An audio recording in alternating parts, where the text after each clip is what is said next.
Wassalamualaikum warahmatullahi wabarakatuh. Komite 1 DPD RI melakukan penugasan kunker di pemerintahan Provinsi Sumatera Selatan bertempat di Ruang Bina Praja Kantor Gubernur Sumsel, Senin 15 September 2025. Gubernur Sumsel Herman Deru menegaskan bahwa isu pemekaran daerah masih menjadi perhatian serius pemerintah provinsi.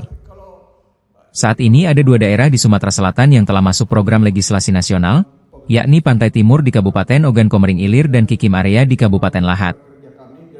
Namun proses pemekaran masih bergantung pada kebijakan pemerintah pusat terutama terkait moratorium pemekaran daerah. Herman Deru menilai pemekaran penting untuk meningkatkan pelayanan masyarakat di wilayah yang jauh dari pusat pemerintahan. Datangan hari ini, Pak. Gubernur siap.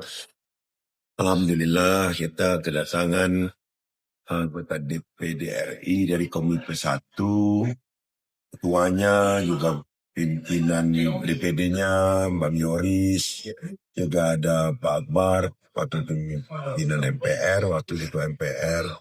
Kunjungan ke sini membahas masalah tata ruang dan berbagai hal yang terkait dengan kebutuhan DPD 1 sendiri.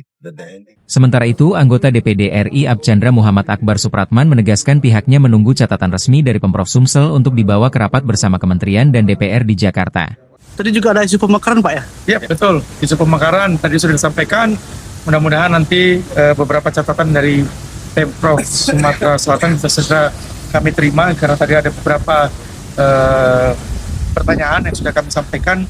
Untuk kita tunggu beberapa jawaban tertulis dari pemerintah Pemprov Sumatera Selatan. Dengan demikian perjuangan pemekaran daerah di Sumatera Selatan kini menunggu langkah lanjutan dari pemerintah pusat. Dari Palembang, Bambang Irawan, AY News melaporkan.